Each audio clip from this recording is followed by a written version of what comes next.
Bonsoir à toutes et à tous, bienvenue dans cette nouvelle édition de Metro News pour la semaine. Au sommaire, l'ambassadeur américain en Haïti Denis Hankins déplore la division au sein de l'exécutif. Il estime que ce manque d'unité envoie un signal négatif aux gangs armés. Pendant ce temps, des acteurs politiques appellent à des changements pour réussir la transition, tandis que l'OEA affirme son soutien à l'actuel gouvernement provisoire afin de garantir un processus électoral transparent. Et puis selon les autorités dominicaines, plus de 28 000 migrants haïtiens en situation irrégulière ont été déportés vers Haïti. Parallèlement, des organisations de défense des droits humains en Haïti dénoncent les conditions de ces rapatriés.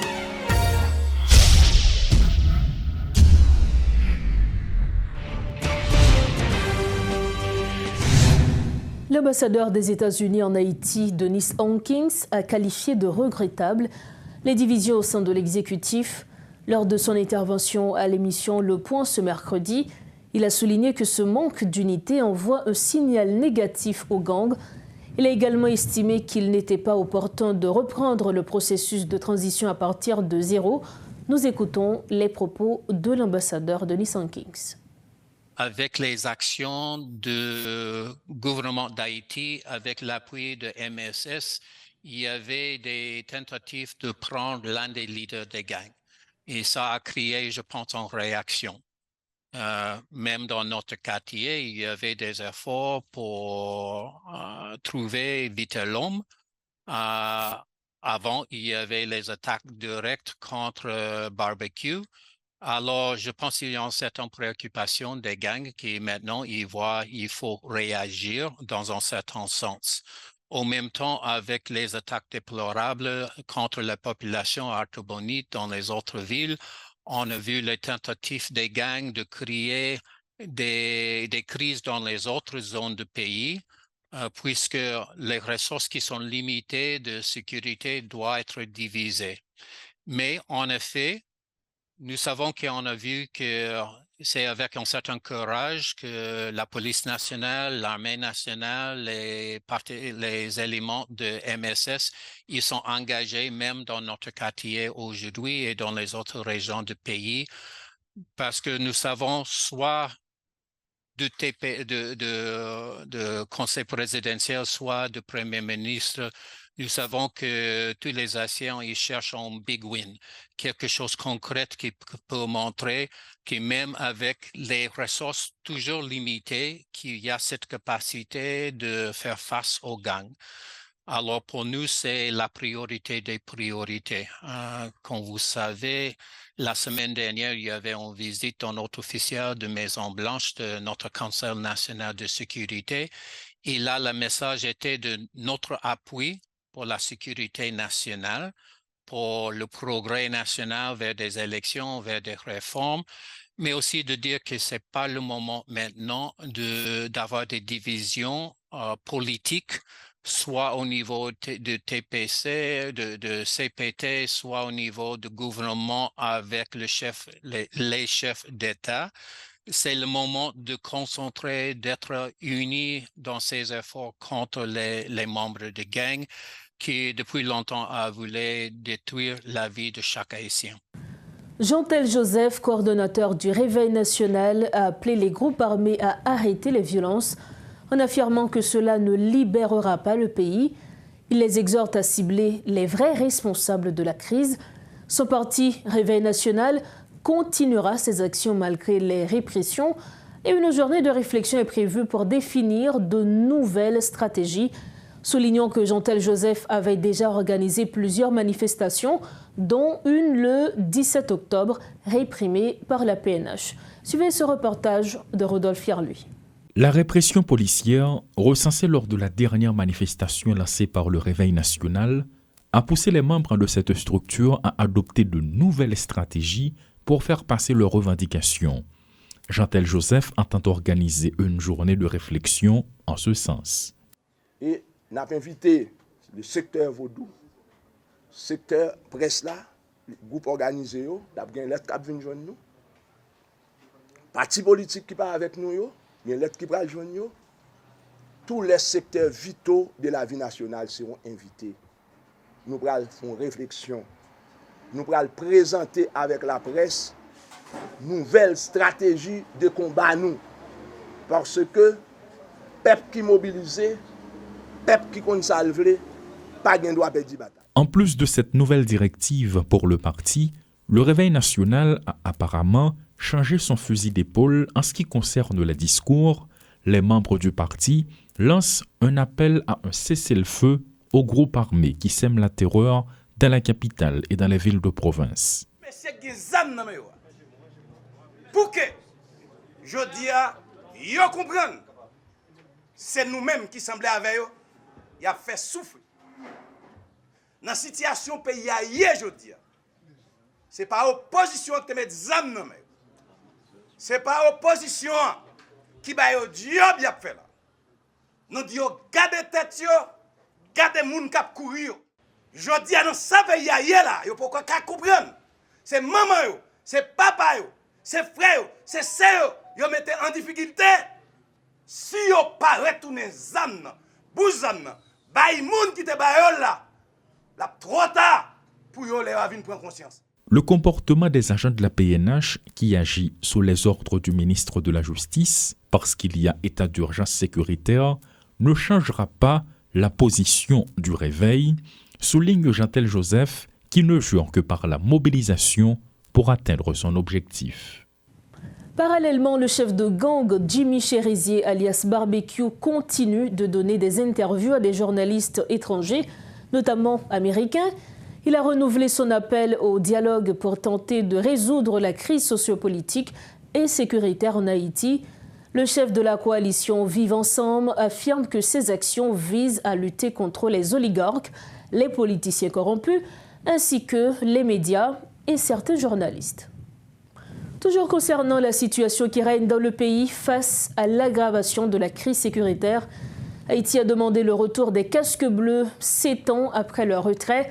Le président du Conseil présidentiel de transition, Leslie Voltaire, a écrit à Antonio Guterres pour demander que la mission de sécurité dirigée par le Kenya devienne une mission de métier de la paix de l'ONU afin de renforcer les forces de sécurité contre la violence des gangs. Les États-Unis soutiennent cette demande, mais l'approbation de la Russie et de la Chine reste incertaine, ces pays ayant des réserves sur les interventions passées de l'ONU en Haïti.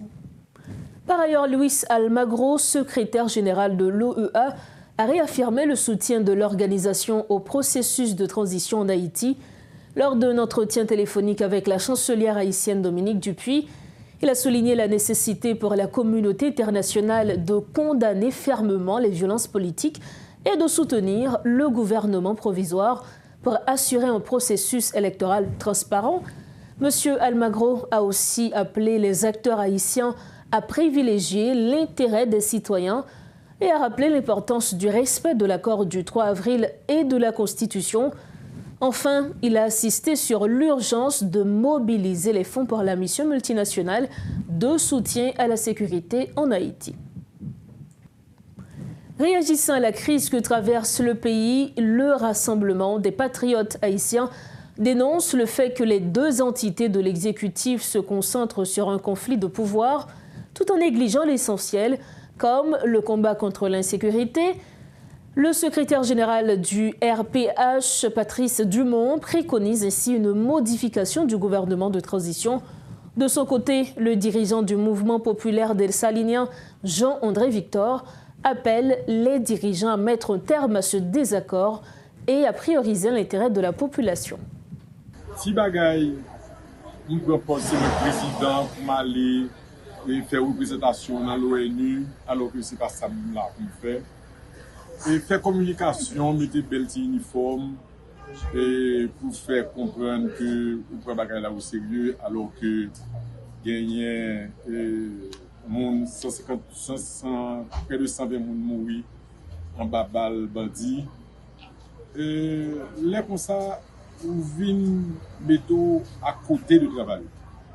Et c'est dommage parce que moi-même, en pilote, nous faisons partie de la catégorie monde qui pourrait que faut que nous ayons une transition de rupture. Ce n'est pas une rupture avec les transition qu'on fait déjà, mais une rupture avec les gens nous diriger le pays, je ne nous pas diriger le pays, tellement le pays n'a pas dirigé. À partir de ce moment, nous voyons que nous perdons de temps. Mais nous espérons que ni l'une ni l'autre est capable de comprendre la nécessité de travailler sérieusement pour suspendre l'affaire de sécurité, nécessité pour travailler sérieusement pour la production dans le pays recommencer et pour nous suspendre le but. Bon, là encore, nous-mêmes, nous ne pouvons pas compliquer le problème. Et nous toujours chercher une solution plus simple. Avant, il n'y a pas de reconnaître qu'il y a un conflit. Quand il y a tout le monde reconnaître qu'il y a un conflit entre deux branches exécutives. Donc, si il y a un conflit, il faut résoudre le conflit. Et le peuple là lui-même, il déjà prend position. L'idée que a fait conflit, son bagage cuisine, son bagage interne, messieurs, son lutte de pouvoir. Donc, si nous besoin résoudre le problème, c'est banaliser le conflit, faire en sorte que les revendications de la population passent avant. Nous-mêmes, c'est sa position. Autre grand point de l'actualité, au cours des opérations de migration en République dominicaine, 28 000 Haïtiens en situation irrégulière ont été rapatriés, selon le vice-amiral Luis Rafael Lee Ballester, directeur de l'immigration. Il a expliqué que des efforts sont faits pour démanteler les réseaux facilitant la migration irrégulière et pour renforcer les capacités de renseignement et d'opération. Lee Ballester a ajouté que des acteurs tels que des transporteurs participent à ce trafic. Le président dominicain, Luis Abinader, a ordonné la création de bureaux d'immigration dans chaque province pour poursuivre ses efforts. Toujours concernant la déportation massive des Haïtiens par la République dominicaine, plusieurs organisations de droits humains, dont le groupe d'appui aux rapatriés et réfugiés, GAR, et la plateforme des organisations haïtiennes des droits humains, POHDH, ont une fois de plus exprimé leur inquiétude face à la détérioration de la situation des migrants en République dominicaine. D'après les dernières données du GAR, en collaboration avec l'Organisation internationale pour les migrations, plus de 19 701 Haïtiens ont été rapatriés au 22 octobre. Ces organisations dénoncent également les violations des droits des migrants haïtiens par l'État dominicain et appellent l'État haïtien à intervenir pour préserver la dignité de leurs compatriotes. Compte rendu, Garbijan. La situation des migrants haïtiens en République voisine a été au cœur des échanges entre plusieurs représentants d'organisations de défense des droits humains. Plus de 19 701 d'entre eux ont déjà été rapatriés depuis l'annonce par le gouvernement dominicain d'une déportation massive. Camille Chalmers, représentant de la plateforme haïtienne de plaidoyer pour un développement alternatif, PAPDA, qualifie la politique menée par le gouvernement de Luis Abinader de manœuvre pour détourner l'attention des Dominicains des véritables problèmes de leur pays. Alors il faut dire aussi que la question de l'anti-haïtianisme en République dominicaine, il fonctionnait comme un argument extrêmement important dans différentes conjonctures politiques. Et je dis, il est clair que nouvelle campagne anti-haïtienne, ça, a fonctionné dans le cadre d'une conjoncture fragile en dominicaine, non seulement l'augmentation de la misère, parce que même s'il n'a pas parlé de taux de croissance très important de 6%, misère continue à augmenter en dominicaine, qui font pas 4 Dominicains pour quitter le pays. Il y a plus de Dominicains illégaux aux États-Unis que Haïtiens illégaux. Donc, et le gouvernement Abinader, là, il est en train d'entamer une profonde réforme fiscale qui pourra frapper très sévèrement la majorité de couches sociales dominicaines. Donc, pour distraire, pour dévier l'attention de l'opinion publique sur les questions fondamentales de la vie quotidienne du peuple dominicain, ils ont créé justement un fantasme, ils ont créé tout un ensemble de faux problèmes et de tout un bagage pour que les Dominicains ont pensé que le problème, c'est haïtien et n'ont pas réfléchi sur le problème central qui a brassé Bill. Si cette vague d'expulsion est perçue comme un outil politique, c'est au mépris de la vie et des droits des migrants haïtiens qu'elle est mise en œuvre. Sam Guillaume, responsable de la section communication et plaidoyer du GAR, évoque des cas de viol et de meurtre recensés à l'encontre d'Haïtiens. 5 avril 2024, là, côté, il y a un agent migration qui est entré là, il y a une migrante femme haïtienne, côté, il a été violé petite lit devant. Donc, mesdames, ils ont subi un pile agression sexuelle, un pile viol nommé et agents migratoires, soldats dominicains, nous trafic et moun sous frontière qui impliquait beaucoup avec soldats dominicains, mesdames yo subi en pile. De son côté, le secrétaire exécutif de la paix au HDH, Alermi Pierre Villus, déplore le non-respect d'un ensemble d'instruments internationaux et le viol d'accords bilatéraux par les autorités dominicaines. Déportation yo faite, autorités dominicaines yo violé un ensemble de lois internationales. Et parmi loi sa yo, qui est d'abord Déclaration universelle droit moun, il y a un pacte international sur droit civil et politique et pacte international sur droit économique, social et culturel. Face à la situation tragique des migrants haïtiens, ces organisations réclament la création d'un couloir humanitaire pour faciliter les retours volontaires. Elles appellent notamment des organisations internationales et régionales, dont l'OEA et Amnesty International, à intervenir dans les centres de détention des migrants en République dominicaine. Nous arrivons au terme de cette édition. À votre partir, le rappel des principaux titres développés ce soir.